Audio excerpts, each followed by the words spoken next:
or else you will die.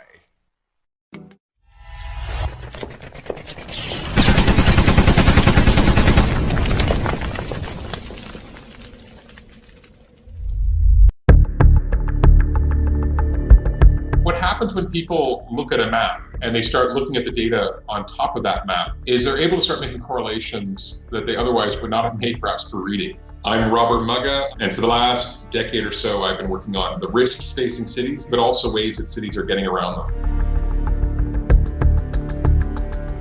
What we have here is data showing every single refugee that's moved since the 1990s. 90% of them are living in the underdeveloped world. There is this sense in the West that somehow they're being flooded or inundated by refugees. Well, the fact is that when you look at a visualization like this, you see that the vast majority of people are moving really next door to cities in neighboring countries. If you layer on top of this map terrorism events as well as conflict-related violence, what you'll see is the vast majority of refugees are fleeing from terrorism and conflict, and they're not bringing it. What maps like this can do is help us challenge some of those myths that are out there that are propagated and repeated in some of our media outlets.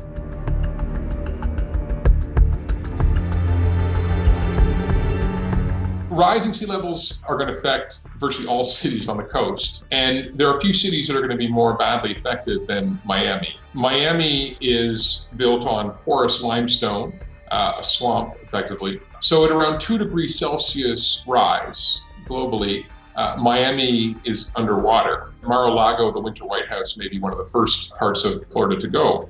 Many people still are reluctant to believe that climate change is real. But as you scroll out from Miami and you look up and down the coast, you'll see that cities as far south as New Orleans, all the way up to Norfolk, Virginia, are also going to be affected dramatically because this part of the east coast of the United States is one of the most severely exposed to rising sea levels in the world.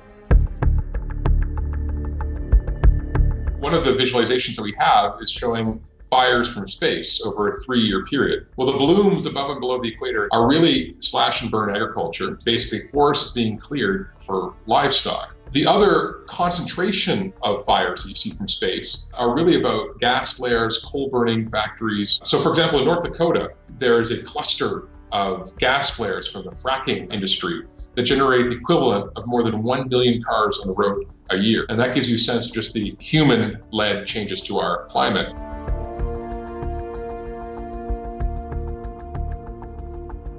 The light emission map is essentially capturing ambient light from space, and areas that are red are areas where we're seeing higher levels of light emission over time, and blue is where we're actually seeing lights disappearing. And what we see is a remarkable increase in light emissions in the most rapidly growing parts of the world, including parts of China. What's interesting also is where there's not light. So large parts of Africa, as well as parts of even Eastern Europe, you'll see are darker.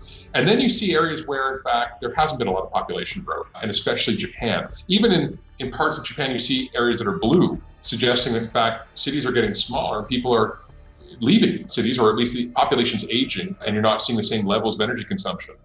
Maps allow for a kind of communication that I think goes well above and beyond what we're able to convey orally. I've been struck by just how quickly complex messages can be conveyed, stored, and ultimately acted on through maps.